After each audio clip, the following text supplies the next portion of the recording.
오전 말씀과 동일합니다. 마태복음 11장 16절부터 19절까지 우리 한 목소리로 합독하도록 하겠습니다. 이 세대를 무엇으로 비유할까? 비유하건대 아이들이 장터에 앉아 제 동물을 불러 이르되 우리가 너희를 향하여 피리를 불어도 너희가 춤추지 않고 우리가 슬피 울어도 너희가 가슴을 치지 아니하였다 함과 같도다. 요한이 와서 먹지도 않고 마시지도 아니하며 그들이 말하기를 귀신이 들렸다 하더니 인자는 와서 먹고 마시며 말하기를 보라 먹기를 탐하고 포도주를 즐기는 사람이요 세리와 죄인의 친구로다 하니 지혜는 다 그 행한 대로 인하여 옳다함을 얻느니라. 아멘. 이 말씀은 하나님께서 하신 말씀을 통해서 주신 교훈의 제목 시작. 아버지 하나님 은혜 감사드립니다. 오늘 오전에도 이 말씀을 들었습니다. 우리들의 신앙생활이 종교놀이가 아니라는 것을 다시 한 번 더 일깨워지게 하옵시고 오늘 오후 이 시간에도 주님 앞에 나온 믿음의 자녀들 기억하여 주시사 하늘 문을 여시고 하늘에 속한 신령한 복을 다 받아 누리며 천국의 백성으로서 살아가는데 부족함이 없는 놀라운 아버지 하나님 축복 속에 살아가게 하옵소서. 감사드리오며 예수님의 이름으로 기도드립니다. 아멘. 우리가 신앙과 종교놀이라고 했을 때 종교놀이 그리고 취미생활로 종교생활한다라는 것은 우리 교회에 다닌 기독교인들에게는 어울리지 않는 용어이다라는 것을 다시 한 번 더 우리 것들 깨달으시길 바라고 오늘 오후 이 시간에도 세상 모든 것 다 포기하고 주님 앞에 나온 우리 권속들의 발걸음이 어느 누구보다도 값진 발걸음 하나님의 축복 속에서 살아가는 그러한 그 귀한 발걸음을 잊지 마시기를 주님의 이름으로 간절히 축원드립니다. 그래서 더더욱더 주님 안에서 신실한 믿음의 모습으로 거듭나서 하나님 영광 드러내는데 부족함이 없는 저와 우리 권속들이 되자라는 말씀 내용이었습니다.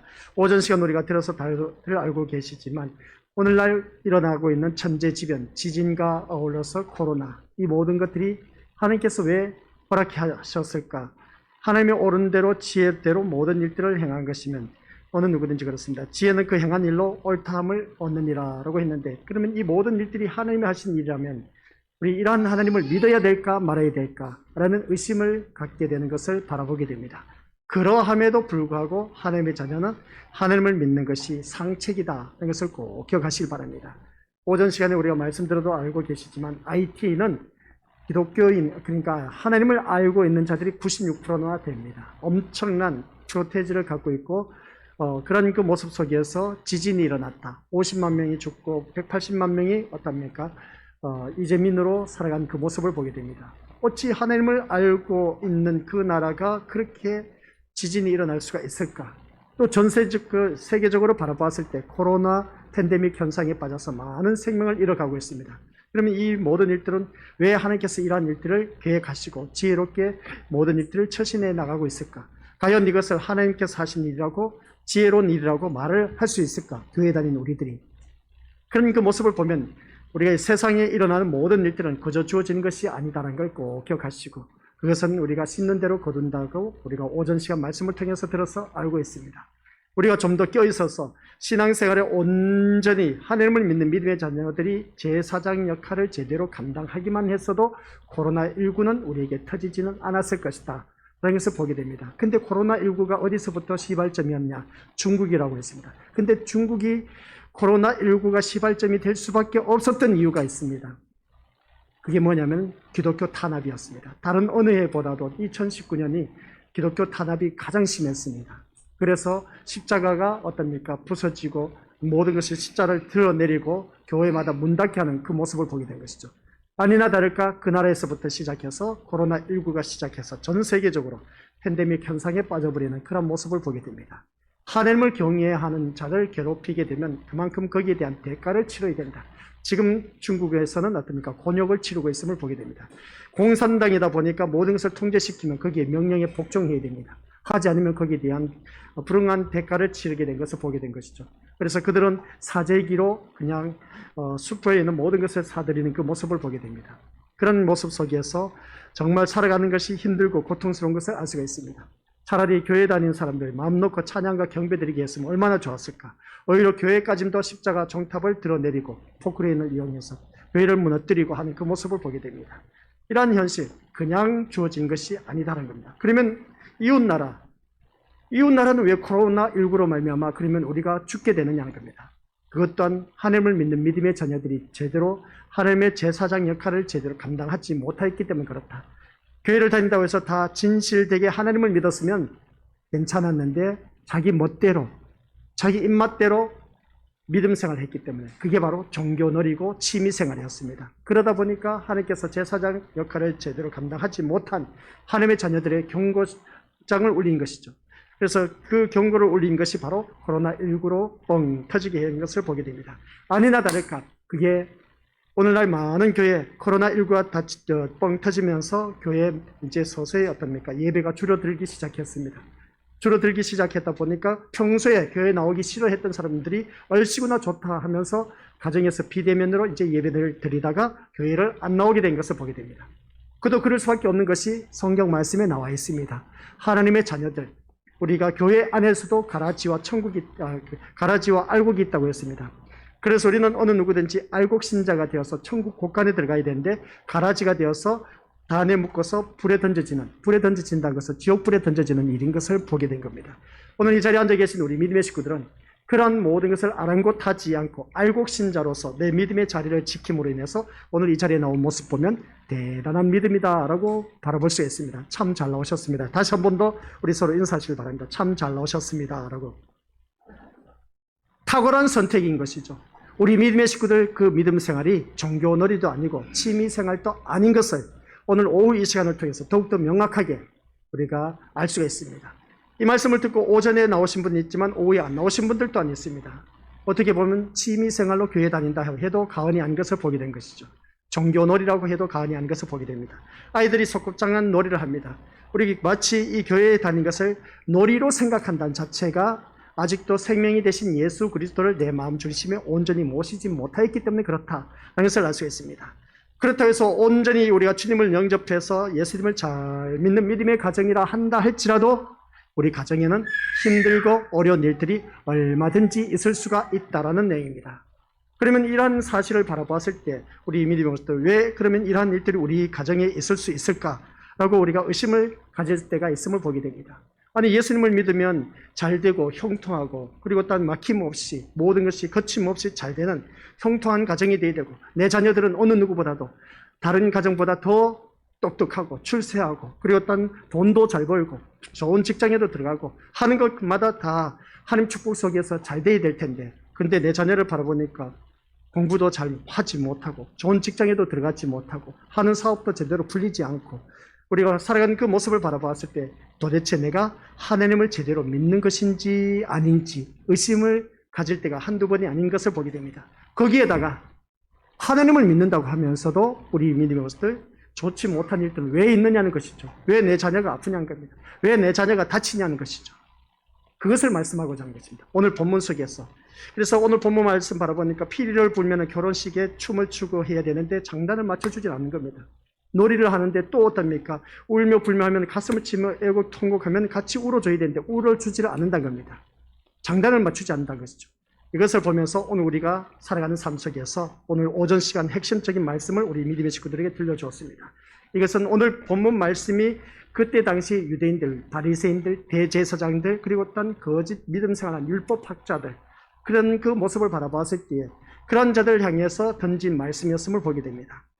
그 말씀을 바라보면 한결같이 자기 입맛에 맞는 하나님을 그들은 믿고 있었던 것을 보게 된 것이죠. 그래서 종교돈이 그리고 취미생활로 했던 것을 보게 됩니다.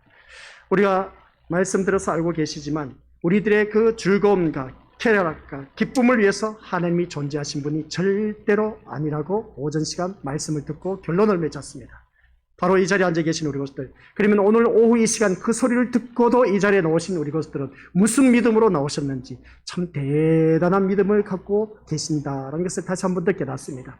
우리 하나님은 뭐라고요? 나의 기쁨 그리고 나의 즐거움을 위해서 존재하신 분이 아니다라고 하면 에이 하면서 어떻습니까? 교회를 안 나올 수가 있는데도 불구하고 오늘 오후 이 시간에 나오신 걸 보면은 뭔가 있긴 있습니다. 그 소리를 듣고도 이 자리에 나와 앉아있다는 것은 대단한 믿음이라는 것을 보게 된 것이죠. 정말 잘하셨습니다. 그래서 이것은 그의 믿음을 바라보았을 때 신앙 놀이를 어떻습니까? 놀이로 간주하지 않는 것을 보게 된 것을 알 수가 있습니다. 이런 맥락에서 오늘 본문 속에서 바리새인들과 유대인들, 그래서 그런 자들 바라보았을 때 세례 요한과 예수님은 자기들의 놀이에 함께하지 않았기 때문에 비난을 하는 것을 보게 됩니다. 세례 요한은 예수님께 어떻습니까? 세례를 주었던 그런 인물이었음을 보게 되고 예수님의 길을 첩경을 평탄케 한 그런 인물이었음을 보게 됩니다. 그러면서 세례 요한과 예수님은 자기들의 놀이에 장단을 맞춰주지 않았다. 바리새인들과 유대인들이 어떻습니까? 비난을 하는 것을 보게 됩니다. 그 말씀이 오늘 우리가 읽은 18절, 19절 말씀 내용입니다. 같이 읽어보도록 하겠습니다. 시작. 요한이 와서 먹지도 않고 마시지도 아니하매 그들이 말하기를 귀신이 들렸다 하더니 인자는 와서 먹고 마심에 말하기를 보라 먹기를 탐하고 포도주를 즐기는 사람이요 세리와 죄인의 친구로다 하니 지혜는 그 행한 일로 인하여 옳다함을 얻느니라. 우리 이 말씀을 읽다 보면 우리 것들이 이 말씀이 도대체 무슨 말씀인지 긴가민가 하신 분들 있음을 보게 됩니다. 그래서 제가 이 자리에 서 있는 것입니다. 요한은 광야의 선지자였습니다. 광야의 선지자다 보니까 산과 들에서 늘 하나님의 말씀을 외쳤던 그런 선지자 인물이었습니다. 제일 마지막 유대인들로 인해서 마지막 선지자가 세례 요한이었습니다. 그 세례 요한이다 보니까 광야에서 외치다 보니까 집에서 도시에서 말씀을 외치는 사람이 아니라 광야에서 외치다 보니까 옷을 제대로 입었냐는 것이죠. 그래서 낙태 털옷을 입고 얼마나 참 초라해 보이겠습니까? 그리고 또 먹는 것이라고는 어떻습니까? 석청을 떠서 먹고 한 그 모습을 보게 됩니다. 메뚜기를 잡아서 먹고 한 그 모습을 보게 된 것이죠. 그래서 광야의 선지자로 다른 유대인이 먹는 것처럼 먹지 않고 메뚜기와 석청을 먹으면서 생활했던 그 세례 요한의 모습. 그 있는 것도 달랐다는 것을 보게 됩니다. 거지처럼 살았던 것을 보게 된 것이죠. 쉽게 표현하면. 그 생활이 유대인들과 전혀 달랐기 때문에 그것을 보고 세례 요한을 뭐라 합니까? 그들이 말하기를 귀신이 들렸다 하더니 라는 말씀을 하고 있는 것을 보게 됩니다. 그렇죠. 귀신 들린 사람 보면 옷이 제대로 정상적인 옷을 안 입었습니다. 초라하고 남루한 옷을 입고 그냥 깨제제하고 볼품 없이 입고 머리는 헝클어지고 그런 모습을 보니까 세례 요한이 딱인 겁니다. 귀신 들린 사람과 똑같은 모습이란 것이죠. 선지자이다 보니까 어떠합니까? 옷을 반듯하게 입고 그렇게 복음을 외친 것이 아니라 산과 들에서 복음을 외치다 보니까 옷이 뭐가 있겠습니까? 그러다 보니까 머리는 참 깜질 안에서 막 버석했을 것이고 그런 그 모습을 바라보면 어떻습니까? 마치 귀신 들렸다 하는 것은 이 유대인들이 생각하는 모습은 바라보는 관점은 정확했습니다. 외적인 모습을 보니까. 그리고 그 다음 인자는 와서 라고 했을 때 인자는 예수 그리스도입니다. 예수 그리스도께서 와서 먹고 마심에 말하기를 뭐라 하냐면 보라 먹기를 탐하고 포도주를 즐기는 사람이요 세리와 죄인의 친구로다 하는 것을 보게 됩니다. 그때 당시 유대인들은 세리와 죄인은 어떻습니까? 업신여겼던 그런 아주 인간 취급을 받지 못했던 인물들이었습니다. 근데 이 유대인들을 바라보니까 아니 이 인자라고 한 양반이 와갖고 이런 세리와 죄인들과 함께 밥을 먹고 있네. 그것을 말하고 있는 것을 보게 됩니다. 그래서 예수님은 유대인들 속에서 먹고 마신 그 모습을 보면 하지만 이 모습을 보면 유대인들이 생각하는 것은 뭐냐면 그들이 만들어 놓은 율법이 있습니다. 손을 깨끗하게 씻고 그리고 또 손을 깨끗하게 씻고 또 먹어야 하는 유대인들의 규례를 지켜야만 했던 것을 보게 됩니다. 그런데 우리 예수님은 그런 것을 지키지 않았던 것이죠. 세리와 죄인들과 함께 먹고 마시는 예수님을 유대인들은 먹기를 탐하고 포도주를 즐기며 죄인의 친구로다 하면서 그렇게 말하는 모습이 바로 그 말씀의 내용입니다. 그러다 보니까 마지막에 가서 어떻습니까? 19절 하반절 보니까 지혜는 그 행한 일로 인하여 옳다함을 얻느니라 하신 이 말씀을 보게 됩니다. 이 말씀을 바라보았을 때 이 역시 자신들과 어울리지 않고 다르게 사는 것에 대한 비난이었습니다. 혹 오늘 이 자리에 앉아 계신 우리 믿음의 식구들 믿음 생활 하다 보면 저 사람이 내 마음에 안 들어 하는 짓거리 하면 항상 꼴불견이야. 그러니까 한 거 보니까 또 항상 미운 짓거리만 해. 아유, 미운 사람은 미운 짓거리만 한다고 하더니 진짜 틀린 말이 아니네. 이쁜 사람은 이쁜 짓거리만 한다고 그렇게 표현을 합니다. 그런 것처럼 오늘 이 자리에 나오신 우리 것들 보면 참 이쁜 짓, 얼마나 아름다운 모습인지 모릅니다. 잘 나오셨습니다. 이런 모습을 바라보았을 때 우리 하나님이 얼마나 기뻐하실까라는 것을 생각해 볼 수가 있음을 보게 됩니다. 그런데 우리가 똑같이 믿음 생활하면서 옆에 있는 교우가 믿음 생활하는 같은 믿음의 식구가 우리 교회 식구가 마음에 들지 않아.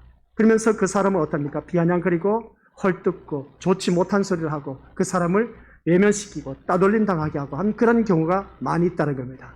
교회에 다니는 우리들은 그렇게 해서는 절대로 안 된다는 걸 꼭 명심하시길 바랍니다. 오늘 본문 말씀 속에서 바로 그런 겁니다. 내 비위에 맞지 않으니까 저 사람은 갈로 밖에 인생이야. 난 너하고 상종할 그 인물이 아니야. 급이 달라. 그렇게 표현한 경우가 참 많이 있는데 착각 속에 살아도 한참 착각 속에 사는 모습을 보게 됩니다. 쉽게 표현할게요. 지가 잘나면 얼마나 잘났겠습니까? 잘난 맛 그만하라는 것이죠. 하나님께서는 그런 것을 가장 싫어합니다. 잘나봤자 한 어떤 도친이 개찐이라는 것이죠. 니나 나나 똑같다는 겁니다. 우리 하나님 보시기엔 똑같은 사람입니다. 그렇기 때문에 우리 믿음의 것들 내가 다른 사람들보다 좀 더 많이 배웠다, 많은 것을 소유했다, 많은 것을 누린다 해서 그것으로 인해서 자만하지 마시고 교만하지 말라는 것입니다. 그 사람을 나보다 못한 사람을 얕잡아보고 비하시키고 그리고 어떤 그 사람을 업신여긴다면 그 사람이 종교놀이 하는 사람, 취미생활하는 사람, 자기를 뽐내기 위해서 나온 그러한 사람임을 잊지 말라는 것이죠. 우리는 그러한 사람이 되어서는 안 된다라는 말씀입니다. 그러니까 나하고 전혀 어울리지 않는 그러한 삶을 살다 보니까 그 사람을 향해서 공격을 합니다. 비난을 한다는 것이죠. 우리 건수들은 그러한 자가 되어서는 안 된다는 겁니다. 왜? 그 사람, 우리도 얼마든지 그렇습니다. 과거에 내가 잘 산 사람은 어디 있겠습니까? 잘 산 사람도 있음을 보게 됩니다. 잘 살다가 못 산 사람도 있고 못 살다가 잘 산 사람도 있을 것이고 잘 사는 사람이 더 잘 사는 경우도 있고 그런 그 모습을 보게 되는데 그런 모습 속에서 교회에 다니는 우리들은 그러한 세상 것을 바라보고 차별을 두고 비하시키고 업신여기고 그런 자들이 되어서는 안 된다는 것이죠. 하나님 보시기엔 우리는 다 죄인이었고 그 죄인이었던 우리가 예수 그리스도로 말미암아 의인이 되어서 하나님 백성이 되었다라는 사실. 그래서 교회 안에 있는 우리 모두는 한결같이 하나님의 자녀. 그래서 너나 할 것 없이 바로 옆에 있는 사람이 한번 보시기 바랍니다. 하나님의 자녀라는 것을 기억하시길 바랍니다. 내 아들, 내 딸만 귀중한 것이 아니라 옆에 있는 아들과 딸이 다 하나님의 자녀라는 것, 한 가족 식구라는 것, 하나님의 한 가족이라는 것, 하나님의 가족이라는 것을 꼭 명심하라는 말씀입니다. 그래서 자신들과 어울리지 않고 산다고 해서 이 세례 요한을 귀신 들렸다 하고 또한 예수님이 어떻습니까? 세리와 죄인들과 함께 식사를 하다 보니까 이것 또한 어떻습니까? 잘못된 그 모습을 비하하면서 예수님을 없이 인여기는 이 유대인들의 모습을 보게 됩니다. 이런 모습을 볼 때 우리 건설들 또한 살아가는 모든 삶 속에서 나와 어울리지 않는다 해서 그 사람을 몰아내는 그런 어리석은 일은 우리가 없어야 되는데 오늘 이 자리에 앉아 계신 우리 것들은 그렇습니다. 같이 읽어보도록 하겠습니다. 예수님은 시작. 예수님은 세상의 놀이에 함께 어울리기 위해 오신 것이 아닙니다. 아시겠습니까? 우리 예수님은 이 세상 놀이에 함께 어울리기 위해서 오신 분이 아니란 것 꼭 명심하시길 바랍니다. 쉽게 표현하면 우리 예수님은 세상 비에 맞추기 위해서 오신 분이 아니다라는 겁니다. 더 쉽게 표현할게요. 잔인하게 냉정하게 말씀드릴게요. 우리 믿음의 식구들 비에 맞추기 위해서 예수님을 우리 믿음의 식구들과 함께 하신 것이 아니란 것 꼭 명심하시기 바랍니다. 예수님이 내 비위에 맞추기 위해서 오늘 이 자리에 오신 분이 아니란 걸 꼭 명심하시기 바랍니다. 그 말씀인 겁니다. 오늘 우리가 믿음 생활을 하다 보면 예수님 내 비위에 맞춰줘야 돼요. 내 비위에 맞춰주지 않으면 아예 나 교회 안 다녀. 그렇게 표현한 경우가 참 많이 있음을 보게 됩니다. 그 이유가 뭐겠습니까? 교회 잘 다니다가 아예 나 교회 다니기 싫어 한 이유가 뭐겠습니까? 예수님 내 비위에 맞춰줘야 된다는 겁니다. 더 쉽게 표현하면 내가 기도하는 거 다 들어 응답해 주셔야 되고 내 자녀는 누구보다도 잘나고 잘 똑똑하고 출세하고 좋은 직장에 들어가야 되고 건강해야 된다는 것. 내 남편, 부모, 자녀 할 것 없이 우리 가족 식구는 다 잘 돼야 된다는 것. 이게 바로 우리들이 한결같이 바람인 것을 보게 됩니다. 예수님은 이러한 나를 소원 성취시켜 주시기 위해서 오신 분이 절대로 아닙니다. 착각에 빠지지 마시기 바랍니다. 우리 예수님은 그보다 더 중요한 일을 하고 계십니다. 내가 죽고 나면 지옥에 가지 않게 하기 위해서 그 일을 하기 위해서 이 땅에 오신 것이죠. 우리 예수님은 생명의 길로 인도하시기 위해서 빛의 길로 인도하시기 위해서 오신 것이지 이 세상 살면서 내 비위를 맞춰주기 위해서 오신 분이 절대로 아니란 것. 근데 희한하게 보면 우리 것들 믿음의 자녀와 불신자의 그 자녀를 우리가 미국의 통계를 바라봤을 때 엄청난 차이가 있었음을 보게 됩니다. 믿음의 자녀는 그 믿음의 통계를 믿음의 그 후손들 쭉 보면은 다 잘 되었습니다. 그러나 믿지 아니한 불신자의 그 후손들 쭉 보면 호구한 날 나쁜 짓을 해서 감옥에 내 집 드나들듯이 했다는 것을 보게 됩니다. 그러니까 세상 윤리적 도덕으로 바라보면 믿는 사람이 훨씬 낫다는 것이죠. 또한 잘 사는 모습을 바라보아서도 믿는 집안의 자녀들이 더 출세하고 성공하고 더 부자가 많다는 겁니다. 믿지 않은 사람들은 기가 막히게 허구한 날 남의 사기치고 등치고 그렇게 살면서 나쁜 짓 하면서 하는 그 모습을 바라보게 된 겁니다. 믿는 자에게 모습은 이러한 모습이 판이하게 드러난 것을 알 수가 있습니다. 그러니까 하나님을 기쁘시게 하며 마음의 소원 성취를 이루어주신 그 하나님을 우리가 지금 믿고 있다는 것을 꼭 기억하라는 말씀 내용입니다. 그런 하나님이 오늘 예수님은 우리가 세상 놀이에 어울리기 위해서 이 땅에 오신 분이 아니란 것이죠. 그러면 이 말씀을 듣다 보면 오늘 본문 말씀이 이제 윤곽이 잡힐 겁니다. 감이 잡힐 겁니다. 피를 불어도 춤추지 않는 이유가 무엇인지, 그리고 또 어떤 울며 불며 해도 애통해 하지 않는 이유가 무엇인지 이제 감을 잡았을 겁니다. 우리 예수님이 바로 그겁니다. 너희들이 힘들느냐? 힘든 그 순간에 우리가 부르짖지 않습니까? 예수님 그것을 다 알고 계신다는 겁니다. 그러면서 같이 힘들어 하시느냐? 그러면 얼마나 좋겠습니까? 근데 그럼에도 불구하고 우리 예수님은 우리가 고통 속에 있을 때 함께 고통을 받고 또한 우리가 즐거울 때 함께 즐거워하는 것을 알 수가 있습니다. 그럼에도 불구하고 우리들의 기도 빨리 응답해 주시면 참 좋으신데 우리의 기도 그렇게 빨리 응답해 주시지 않는 그런 예수님을 바라보게 됩니다. 그러면 우리는 어떻습니까? 그 예수님, 아니 우리의 길이 되고 진리가 되고 생명이 되어 주신다고 했는데, 그러면 너희는 무엇이든지 믿고 간구한 것은 이미 받은 줄로 여기라고 했는데 믿고 간구해도 하나님께서 나에게 보여주는 것이 없어. 그러면 우리가 신앙생활이 점점점 답답해져 가는 것을 바라보게 됩니다. 도대체 내가 믿는 예수님이 제대로 믿는 예수님일까? 그러면 이 살아계신 생명의 종교라고 했는데 살아계신 예수님일까? 의심을 가질 수밖에 없겠습니까? 그러다 보니까 우리가 생각을 조금만 돌려버리면 어떻습니까? 내가 이럴 바에 진짜 믿음 생활 안 할 거야. 교회 안 다닐 거야. 하는 그런 경우가 참 많이 있으면 보게 됩니다. 이미 그 심령 속에 마귀가 그 마음을 가져다 넣어줘 버린 겁니다. 묶어버린 것이죠. 에이!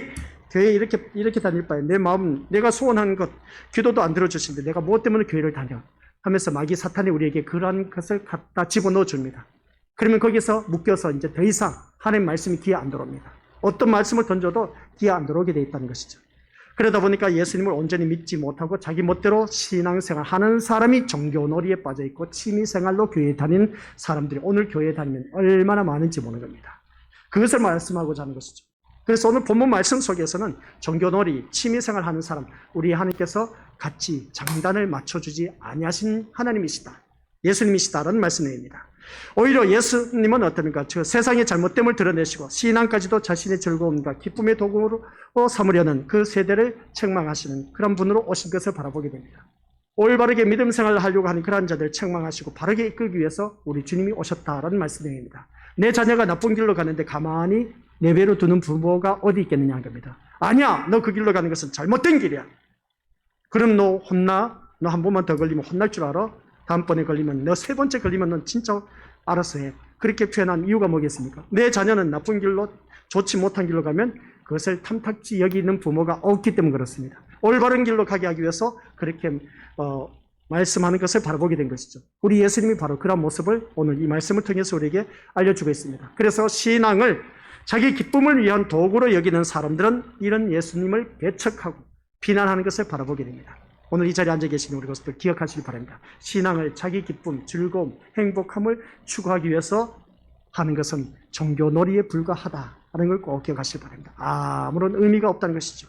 그래서 예수라면 자신을 섬기고 믿는 사람, 다시 한번 생각해보자는 것이죠. 다들 바라보니까 예수님을 믿기 때문에 이 자리에 나와 앉아 계십니다. 그러면 이 자리에 앉아 계신 우리 것들을 바라보았을 때 자기를 보고 믿으니까 얼마나 기특하고 좋습니까? 저는 이 자리에 앉아 계신 분들 마음의 소원 이 시간 한 가지씩 무엇이든지 말씀해 보세요. 그러면 저는 다 들어줄 것 같아요. 그래서 예수님이라면 자신을 믿고 섬기는 사람을 고통스럽게 하거나 아프게 할 리가 없다는 것입니다. 얼마나 기특합니까? 저 같은 경우는 그렇게 생각할 겁니다. 하지만 그것이 곧 자신이 생각하는 예수를 기준으로 해서 세상에 오신 참된 메시아를 판단하는 것을 알 수가 있습니다. 그러니까 예수님을 자기 기준에서 판단하지 말라는 말씀 내용입니다. 근데 우리는 대부분 생각하기를 이렇게 신앙생활 열심히 하는 나에게 이런 복을 주시겠지 하면서 그런 기대치를 갖고 있는 신앙 자체가 종교놀이고 취미생활이고 기복적인 신앙에 잠들어 있다는 것을 보게 됩니다. 거기서 우리가 빨리 깨어나서 벗어나야 된다는 것이죠. 그래서 오늘 우리 미니모터 19절 마지막에 나온 그 말씀이 바로 뭐냐라고 했을 때 마지막 주제입니다. 지혜의 일을 옳다고 할 사람. 지혜의 일을 옳다고 할 사람. 그러면 지혜의 일을 옳다고 할 사람은 뭐냐면 세상 천재지변이 일어나고 코로나 팬데믹 현상에 떨어지게 한 이 모든 일들 우리 하나님이 주관하고 계십니다. 그리고 이 일을 옳다고 우리가 말할 수 있느냐? 지혜의 일을 옳다고 할 사람, 그러니까 하나님이 하신 일을 옳다고 말할 수 있느냐?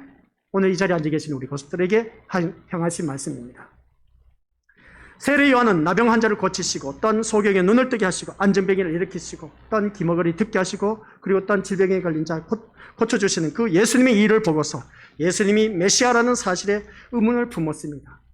메시아라는 사람은 이 땅에 오셨으면 정치적인 메시아로서 내가 이렇게 감옥에 있는 것을 해방시켜 줄 알았는데 그런 일을 하지 않았다는 것이죠. 그래서 요한에게는 요한이 알고 있고 또한 믿고 있는 메시아의 일이 따로 있었기 때문에 그렇습니다. 그러니까 그가 생각하는 것은 내가 생각하는 메시아는 이 로마 억압하에 있는 이스라엘 백성들 정권에서 벗어나게 해주는 것.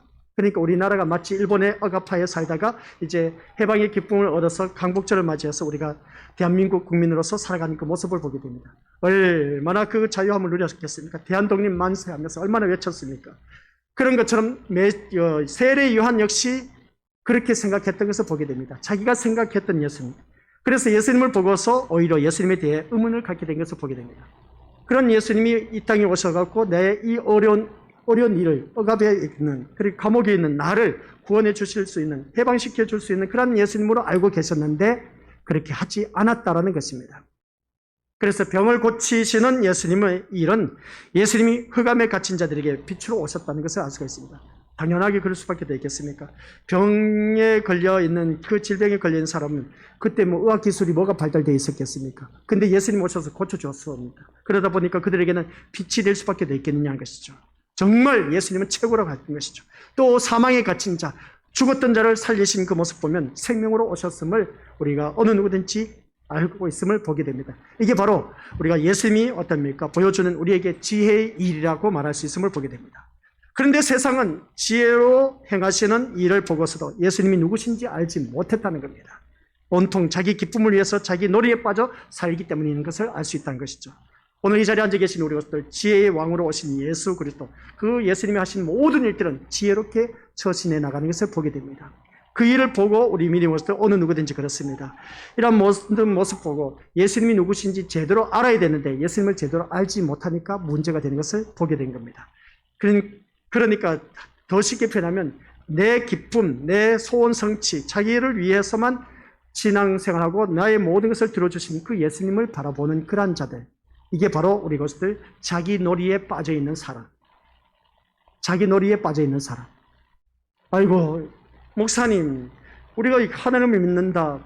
그리고 또 교회를 다니면서 예수님을 믿고 천국에 간다고 했는데 그래도 그렇죠. 예수님을 믿는 자녀들에게 잘 되고 잘 나가고 형통하고 무엇이든지 거침없이 모든 것이 다른 믿지 않은 사람들보다 더 잘 나가야 되지 않겠습니까? 그렇게 생각하는 것을 바라보게 됩니다. 그래야 이게 바로 우리들의 생각이란 겁니다. 아니요. 우리들 그렇게 해주실 수도 있지만은 그렇게 좀 백발백중 우리 하나님은 어떤지 아세요? 이미 다 알고 있습니다. 그러면 그럴수록 우리가 하나님을 더 가까이 하실 줄 알죠? 아니요. 잘 나가고 형통하게 해주면 하나님과 거리가 점점점 더 멀어지고 있습니다. 그러면 하나님과 거리가 점점점 더 멀어지면 우리는 어디에 더 가까워진다? 세상, 마귀가 좋아하는 세상으로 더욱더 우리가 가까워지고 있습니다. 세상에 빠져 있다는 것이죠. 그게 바로 성부와 속부의 삶을 우리가 알 수 있다는 것이죠. 성부는 거룩한 부자, 하나님께서 부자 되게 해주신 분, 속부 또한 세속의 부자를 말하고 있음을 보게 됩니다. 하나님께서 우리에게 잘 먹고 잘 살도록 해주셨는데 그러면 우리가 하나님의 일을 찾아서 더 열심을 내야 되는데 하나님께서 주신 그 축복, 물질 축복을 받아 누리면서 세상의 속부, 그러니까 세상 속에 사는 그 부자처럼 살아가고 있네. 그러다 보니까 하나님께서 그 사람에게 부자가 될 수 있도록 계속해서 복을 주시겠냐는 겁니다. 주실 리가 없다는 것입니다. 그 말씀인 겁니다. 그래서 우리 오늘 믿음 생활하면서 온통 자기 기쁨을 위해서 자기 놀이에 빠져서 신앙생활하는 사람, 또한 그런 자들이 얼마나 많은지 모릅니다. 이 자리에 앉아 계신 우리 것들은 그런 자가 되어서는 안 된다라는 말씀입니다. 이렇게 좋은 날씨, 오후 이 시간 또 주님 앞에 나와서 말씀 듣는 우리 이 한 시간, 우리 얼마나 귀한 시간입니까? 예수님을 알더라도 제대로 알아야 된다는 것이죠. 그러면 그 예수님이 어떤 일을 하고 계시냐? 나의 기쁨, 소원 성취를 하기 위해서 오신 분이 절대로 아니라는 것. 그럼 무엇 때문에 오셨냐? 계속해서 반복적인 말씀이지만 우리가 지옥에 갈 수밖에 없었던, 흑암에 떨어질 수밖에 없었던 나를 생명의 길로 인도해서 천국으로 인도하시기 위해서 오셨다는 겁니다. 그 일을 하기 위해서 오셨다는 것입니다. 그래서 그 일을 하기 위해서 오늘 또한 우리가 잘못된 길로 가게 되면 너 그렇게 살면 안 돼. 그래서 하나님께서 우리에게 어려움을 주실 수도 있다라는 겁니다. 근데 내가 믿음 반듯하게 신앙생활을 하고 있는데도 왜 어려움을 주시느냐? 그 나름대로 하나님께서 하신 일이 있습니다. 하나님의 지혜는 우리가 따라갈 수가 없습니다. 새로운 일을 계획하고 계시기 때문에 그렇다라는 것을 꼭 기억하시길 바랍니다. 그래서 천재지변을 일으키시는 일에 대해서도 우리는 이해를 못합니다. 우리 오전 시간에 말씀드렸지 않습니까? IT, 그들이 믿는 하나님은 96%입니다. 이 IT 백성들이. 그 나라의 많은 백성들이 어떻습니까? 96%나 하나님을 믿는 믿음의 종교를 갖고 있는데, 근데 천재지변을 일으키는 그 하나님의 일에 대해서 그들을 이해를 할 수가 있겠습니까? 우리가 생각했을 때는 하나님을 믿는 믿음의 자녀가 96%나 된다면 그 땅을 저주하지 말아야지. 왜 재난이 임해서 땅이 갈라져서 지진이 일으켜서 50만 명이나 죽게 하는 거냐? 180만 명이나 되는 그런 이재민을 생기게 하느냐는 것입니다. 인간의 기쁨을 위해서 존재하는 것이 하나님이라는 상식을 가지고 하나님의 지혜의 일을 바라보기 때문에 하나님의 일을 우리가 도무지 알 수가 없다는 것이죠. 우리들의 생각이요, 우리의 지식으로 하나님이 하신 일을 알려고 해서는 안 된다는 겁니다. 그러면 어떻게 할 수 있느냐? 성령 하나님께서 깨달아 주시는 지혜로 말미암아 해야 된다는 것을 알 수가 있습니다. 그래서 인간의 상식으로는 이해할 수 없는 하나님의 일을 옳다고 받아들이는 사람들이 있음을 보게 됩니다. 그들이 바로 누구냐라고 했을 때에 하나님의 일을 바라보면서 옳다고 인정하는 사람, 오늘 세 번째 주제가 바로 그거인 것이죠. 지혜의 일을 옳다고 하는 사람이 누구냐라고 했을 때 그것은 다른 사람이 아닌 것을 알 수가 있습니다. 그 사람은 우리가 말씀을 통해서 어느 누구든지 성령 하나님으로 말미암아 깨달음을 받은 사람, 그러니까 성령으로 말미암아 인간과 세상에 대한 새로운 시각을 갖게 된 하나님의 백성들이 안다는 것이죠. 하나님의 일을, 하나님께서 왜 나에게 이런 어려움을 주셨는지, 왜 고난을 주셨는지 이제서야 안다는 것이죠. 그래서 고난 당한 것이 내게 유익이라고 말한 것을 우리가 고난 당해본 사람들은 압니다. 믿음 생활 잘 하다가 어느 한순간 내가 고난에 빠졌어. 왜 이런 일이 생겼지? 나중에 깨닫고 보니까 이 고난이 무엇 때문에 이런 것인가를 알게 된다는 것이죠. 그래서 그것을 고난을 통해서 하나님이 어떤 분이신가를 알게 됐다는 겁니다. 오늘 이 자리에 앉아 계신 우리 모습들 또한 그렇습니다. 내가 하는 일에 걸림돌이 있다, 막힌 일이 있다. 그것은 분명히 하나님이 계획하심이 있습니다. 그것으로 인해서 속상해하지 마시고, 그러면 그것을 가지고 주님 앞에 가지고 나와서 하나님, 왜 이 일이 잘 되어 나가는데 이렇게 막습니까? 왜 이 일이 풀리지 않습니까? 왜 나에게 이런 고난이 있습니까? 하고 하나님한테 물어보시기 바랍니다. 물어보면 거기에 대한 하나님의 지혜가 있습니다. 너를 위해서 이러한 것을 예비해 두셨다는 것이죠. 더 좋은 것을 위해서 예비해 두셨다는 겁니다. 이걸 알자는 것이죠. 그래서 우리는 자신의 고통과 아픔의 현장에서도 하나님의 지혜를 우리가 깨닫게 된다는 것입니다. 힘들고 아픈 것 때문에 견디기 힘들고, 그래서 불평과 원망이 나오지만 그 속에서도 하나님의 선하심을 믿고 또한 나의 생명을 위해서 지혜로 일하시는 하나님을 생각하자는 겁니다. 그러면 하나님을 생각하게 되면 이 고난 모든 것이 다 하나님께로부터 왔다는 것, 우리가 다들 잘 알고 계시지 않습니까? 성경에서 가장 어려움을 많이 겪었던 인물이 있습니다. 누구겠습니까? 욥이었습니다. 욥이 하루아침에 10자녀가 다 대풍이 몰아와서 지붕에 깔려서 죽어버렸습니다. 그랬던 재산 이웃 족속들에게 다 뺏겨버렸습니다. 사랑하는 아내마저도 어떻습니까? 이 욥이 종기가 나서 잿더미에 앉아서 곁장을 주어서 어떻습니까?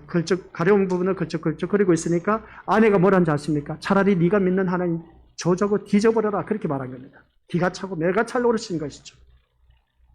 이런 그 모습을 바라봤을 때 우리 믿음의 모습들, 왜 그때 욥은 아시아의 어떻습니까? 의인이라고 한 그 모습 보게 됩니다. 거부라고 했습니다. 엄청난 부자라고 한 것을 보게 된 것이죠. 그런데 하나님을 믿는 의인이라고 그렇게 표현할 정도였는데 왜 그런 어려움이 있느냐는 것이죠. 그렇다고 해서 이 욥이 하나님을 향해서 원망 불평했느냐? 그렇지 않았다는 겁니다. 그러면서 하신 말씀이 뭐냐라고 했을 때 그 욥이 한 말, 주신 이도 여호와시요 취하신 이도 여호와시라는 것입니다. 모든 것이 다 하나님의 것이라는 것이죠. 나에게 있는 것도 하나님의 것, 없는 것, 내가 지금 빚더미에 앉아있는 것, 이것 또한 빚 하나님의 것입니다. 근데 그러한 그 모습을 바라봤을 때 모든 것이 하나님의 것이라면 하나님께 맡길 줄 아는 그 믿음이 우리에게 필요하다는 것이죠. 바로 하나님의 백성이 우리가 하나님께서 하신 일을 바라봐야 됩니다. 그래서 마지막에 욥이 어떻게 된지 아십니까? 엄청나게 부자가 되었습니다. 잃어버렸던 재산의 꽃배기로 축복해 주신 모습을 바라보니까 욥기서 마지막 42장에 가서 보면 기록된 것을 알 수가 있습니다. 욥이 1장에서 잃어버렸던 모든 재산이 마지막 장에 가서는 꽃배기로 축복을 받습니다. 잃어버렸던 10명의 자녀, 더 아름다운 자녀로 하나님께서 10명을 채워주셨습니다. 그런 놀라운 일들이 우리에게도 펼쳐진다는 것이죠. 하나님이 하신 일은 우리 어느 누구든지 막을 수가 없습니다. 하나님의 지혜를 막을 수가 없다는 것이죠. 그래서 우리가 주어진 그 어려운 일들이 있다면 왜 나에게 이런 일들이 있습니까? 라고 원망 불평하지 마시고 이 일이 도대체 왜 있는지 하나님 앞에 물어볼 줄 아는 지혜가 필요하다. 그 믿음이 필요하다라는 것을 꼭 명심하시길 바랍니다. 원망 불평하는 그러한 분들은 한결같이 내가 신앙생활하는 것은 종교놀이, 취미생활로 여기면 되는 것입니다. 취미생활 하다 보면 우리 믿음 것들 하다 보면 계속 그 취미생활에 만족을 느낍니까? 아니요. 어느 정도 하다 보면 취미생활도 떨어집니다. 또 놀이도 어떻습니까? 애들 밖에 나가서 놀라고 하면 실컷 놀다가 질려서 어떻습니까? 집에 돌아옵니다. 배가 고프면 집에 돌아오듯이 우리 또한 신앙생활을 그렇게 하는 경우가 참 많이 있다는 것이죠. 우리는 신앙생활이 절대로 종교놀이나 취미생활이 아니라는 걸 꼭 명심하시길 바랍니다. 그래서 우리는 자신의 고통과 아픔의 현장에서도 하나님의 지혜를 엿볼 수 있는 그런 자, 그 사람이 정말 오늘 말씀 지혜의 일을 옳다고 할 사람이다 라는 것을 보게 됩니다. 그래서 힘들고 아픈 것 때문에 견디기 힘들고 그래서 불평과 원망이 나오는 그런 어리석은 자가 없고 하나님의 그 선하신 일이 무엇인지 깨닫는 그러한 자인데 나의 생명을 위해서 오늘 또한 이 순간에도 지혜롭게 또한 하나님께서 지혜롭게 일을 하고 계신다는 것을 우리가 살펴보자는 것입니다. 결국 하나님의 일하심이 옳다고 고백하는 그런 경우 이처럼 우리 같이 읽어보도록 하겠습니다. 자신에게 일어나는 하나님 일하심에서 하나님이 누구신가를 알아가는 자리에 있는 사람. 이게 참 중요한 겁니다. 내게 힘들고 어려운 일들이 있다. 이 말씀은 오늘 오전 오후 말씀의 총결론이고 핵심의 말씀입니다. 나에게 일어나는 하나님의 일하심에 하나님이 누구신가를 알아가는 자리. 그 하나님이 누구신가를 알아가는 자리는 이 예배 시간을 통해서 깨달을 수가 있습니다. 또는 일반 삶 속에서도 깨달을 수가 있지만 힘들어요. 그러나 말씀을 통해서 우리에게 깨닫게 해주시는 것이죠. 나에게 일어나는 하나님의 일하심 우리는 알 수가 없습니다. 나는 이렇게 하기를 원하는데 하나님은 아니 다른 방향, 다른 각도로서 하나님 일을 하고 계신다는 것을 보게 됩니다. 나는 이렇게 하기를 원하는데 하나님은 옆에서 이렇게 일을 하십니다. 아니면 하나님께서 뒤에서, 옆에서, 앞에서 이렇게 일하신 모습을 보게 된다는 것이죠. 이걸 우리가 하나님이 누구신가를 알아가는 그 자리가 바로 가장 지혜로운 사람. 그래서 오늘 세 번째 주제가 바로 그겁니다. 지혜의 일을 옳다고 할 사람이 과연 누구일까? 하나님이 하신 일을 우리가 살필 줄 아는 사람. 누구신가를 아는 그 자리에 있는 사람. 세상이 하나님 일하심을 이해하지 못하는 것은 당연할 수밖에 없습니다. 세상 사람들이 어떻게 하나님 일하심을 알 수가 있겠습니까?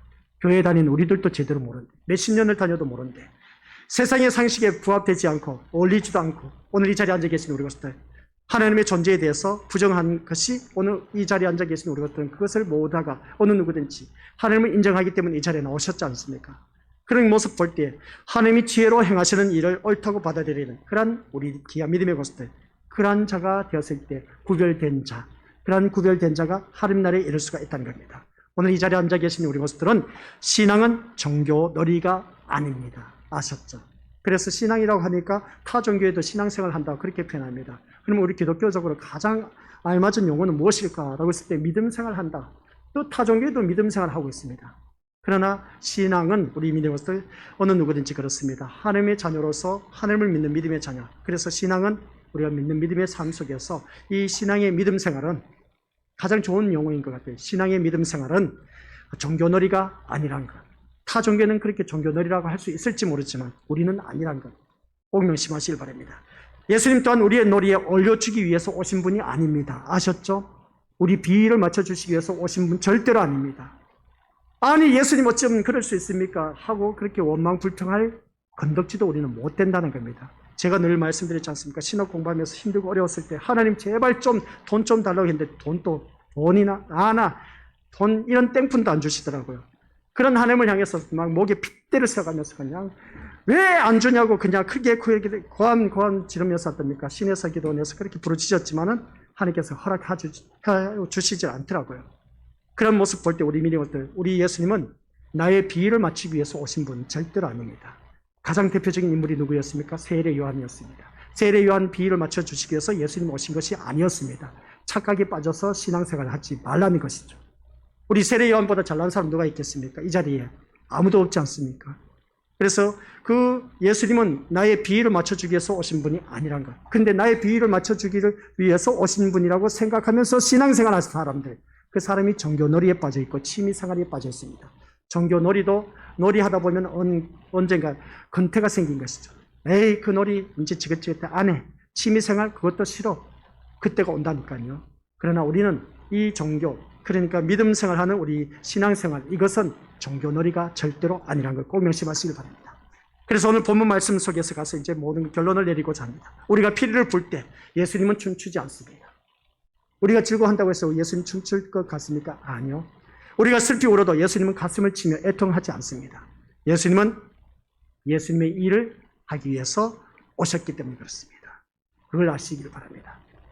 그런데 현대 기독교는 온통 놀이로 가득합니다. 종교놀이, 교회놀이임을 바라보게 된 것이죠. 그래서 기도원을 찾고 기도 응답받고 병 고치는 체험을 통해서 예수 믿는 것을 맛을 즐기려고 하는 자들이 얼마나 많은지 모릅니다. 열심을 품지 않습니까? 예수님이 십자가에 죽으시면서 하신 말씀이었습니다. 뭐겠습니까? 다 이루었다. 데틀레스타이 하면서 네 번째 그 십자가에서 말씀하신 말씀이었지 않습니까? 다 이루었다. 다 이루었다는 말씀이 뭐겠습니까? 너희들의 고난, 고초, 고통 당한 것 이미 내가 다 이루었다. 너희의 소원, 소망하는 모든 것 내가 다 알고 있다. 그 모든 것을 다 이루었다는 겁니다. 그러면 여기서 다 이루었다는 단어가 뭐냐는 것이죠. 우리의 직면한 모든 것 우리 주님께서 다 이루셨다는 겁니다. 그러면 우리는 누구를 찾으면 된다? 생명이 되신 예수님만 찾으면 된다는 것이죠. 우리의 생명을 위해서 일하시는 예수님을 대해서도 어느 누구든지 관심을 갖고 우리가 주님을 따르는 삶으로 거듭나야 되지 않겠느냐라는 말씀입니다. 그래서 지혜로 행하시는 일을 보면서도 그 옳음을 알 수가 있는 그러한 우리 하나님의 자녀들. 그러니까 왜 저 가정에 믿음 생활 잘하는데 어려움이 있을까? 그것을 바라보고 예수님이 하시는, 하나님이 하신 일을 우리가 볼 수 있는 눈을 키워나가야 됩니다. 그런 것을 우리가 바라보지 못하면 우리는 똑같이 종교놀이에 빠져있고 취미생활에 빠져있음을 보게 됩니다. 우리에게는 지혜는 바로 그리스도이십니다. 그러므로 지혜가 있는 자는 자신에게 주어지는 모든 일에서 지혜로 행하시는 예수님을 보게 된다는 것이죠. 오늘 이 자리에 앉아 계신 우리 것들, 그것이 바로 옳다고 받아들이는 그 모습이 바로 오늘 이 자리에 앉아 계신 우리 것들 지혜로운 자, 그 지혜로운 자가 바로 예수 그리스도를 누구이신지 아는 사람. 그러면 그 예수 그리스도를 알므로 인해서 우리는 지혜가 더욱더 풍성해진다. 이 말씀이 성경적으로 여호와를 경외하는 것이 지혜의 근본이다. 그 지혜가 누구시냐? 예수 그리스도이시다. 그러면 그 예수님께서 하신 이 말씀 오늘 세 번째 주제가 지혜의 일을 옳다고 할 사람. 오늘 이 자리에 앉아 계신 권속들 모두가 이 말을 한마디로 요약하면 하나님 하신 일을 옳다고 인정하는 사람. 그 사람만이 진짜 되기 신자이고 또한 그것을 통해서 원망 불평하지 아니하고 그것을 그대로 받아들이면서 하나님이 하실 일을 바라볼 줄 아는 사람. 그 사람이 더욱더 성숙하고 성장한 사람이다 라는 말씀 내용입니다. 이 말씀을 들으면서 우리 믿음부터 오늘 다시 한 번 더 자기 자신을 들여다보면서 내가 제대로 믿음다운 믿음 생활하고 있는지 한번 점검해 보시고 오늘 절대로 제가 부탁하고 싶은 것은 종교놀이나 취미생활로 교회를 다니지 말라는 것 아시겠습니까? 그러면 우리는 종교놀이와 취미생활은 어떤 거냐? 나의 소원 성취 이루기 위해서 교회에 다닌 그런 자들 바로 종교놀이와 취미생활로 교회를 다닌 것을 알 수가 있습니다. 그러지 아니하고 하나님께서 나에게 주신 그 모든 삶을 통해서 하나님이 하신 일을 바라볼 줄 아는 사람, 이 사람이 진짜 되기 신자이고 믿음 생활에 온전히 제대로 우리가 하나님 앞에 나아가는 자임을 알 수가 있다는 걸 꼭 기억하시기 바랍니다. 그래서 오늘 우리 모든 삶 속에서 우리 신앙생활 헛되이 보내지 마시고 이 귀한 시간 오늘 주님 앞에 드렸지 않습니까? 그러면 그 드린 것만큼 값나가게 값지게 인생을 살아가야 되는 겁니다. 오늘 또한 우리 귀한 믿음의 것들을 위해서 주님은 이 시간 우리를 생명으로 인도하시기 위해서 빛으로 인도하시기 위해서 일을 하고 계신다는 것. 우리 것들 걱정 의심하고 있는 모든 문제점 걱정하지 마시기 바랍니다. 우리 주님은 다 이루셨대요. 다 이루셨대요. 다 이루셨기 때문에 걱정하지 마시기 바랍니다. 내가 걱정한다고 해서 안 돼요. 그 모든 문제 주님 앞에 다 맡기시기 바랍니다. 주님 오늘 목사님 그랬지 않습니까? 우리 주님께서도 십자가에 못 박혀 들어가시면서 외친 말씀이 다 이루셨다고 했지 않습니까? 나의 이 고통, 고난, 모든 문제점 주님 다 이루셨다고 했지 않습니까? 해결하여 주시옵소서. 하고 맡길 줄 아는 그러한 지혜로운 자. 나에게 직면한 모든 문제 걱정하지 마시고 우리 주님이 다 이루셨다고 하시니까 다 이루셨다는 그 말씀을 믿고 오늘 우리 믿는 것을 힘차게 앞으로 나에게 주어진 모든 인생산 멋지게 주님과 함께 내디디시기를 주님의 이름으로 간절히 축원드립니다. 아버지 하나님 은혜 감사드립니다. 우리 주님이 다 이루셨다고 하셨습니다. 내가 걱정 근심하는 모든 문제 우리 주님이 다 이루셨다고 하셨사오니 주님 그 말씀 믿고 나아가게 하옵소서. 예수님의 이름으로 기도드립니다. 아멘.